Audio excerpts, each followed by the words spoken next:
சில பேர் காதுக்குள்ள நீ அதை பண்ணி இதை பண்ணு மிரட்டுவாங்க. சில ஆன்மாக்கள் பரவலியில இருக்கக்கூடிய ஆன்மாக்கள் துர்மரணத்தை கண்டவர்கள் எல்லாம் என்ன பண்ணுவாங்க, ஒருத்தரை பிடிச்சு ஆட்டி படைப்பாங்க. அதெல்லாம் இருக்கா இல்லையா அப்படின்னு கேட்கிற போது ஒரு கேள்விக்குறிதான்.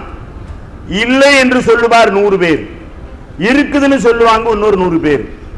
ஆனா எதுவுமே தனக்கு வந்தாதான் அது உண்மை என்று நம்புவர் எல்லோரும்.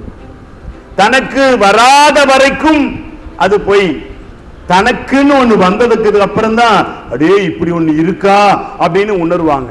அத நல்ல சக்தி என்ற ஒன்று இருந்தால் தீய சக்தி என்ற ஒன்றும் இருக்கிறது, அதுல ஏவி விடுவாங்க. சில பேர் இந்த தொழிலாவே வச்சிட்டு இருக்காங்க.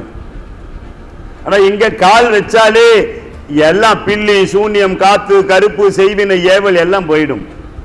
அதுல சனிக்கிழமை இரவு இங்க வந்து தங்குறீங்க பாருங்க, அவங்க எப்பவுமே வாழ்க்கையில சுபிக்ஷம். இதை எல்லோரும் அனுபவிக்கணும். வாழ்க்கையில ஒரு முறையாவது இங்கு வந்து அந்த தங்கி சித்தர் பெருமக்கள் தூங்குகிற போது அவர்களோடு இணைந்து உறங்கும் வாய்ப்பு வேற எங்கேயும் கிடைக்காது.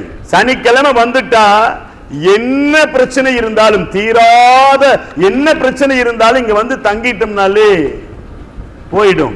மனக்குழப்பம், திருமணத்தடை, மகப்பேரின்மை, இடமாங்கல, வீடு கட்ட முடியல, நிதி பற்றாக்குறை, தொழில தோல்வி, வேலை செய்யற இடத்துல அமைதி இல்ல, நமக்கு கீழே சரியா வேலை செய்ய மாட்டேங்கிறாங்க, இப்படி எல்லா பிரச்சனையுமே சனிக்கிழமை இரவு வந்து உங்க கையில மயில் பீலி கொடுப்பாங்க.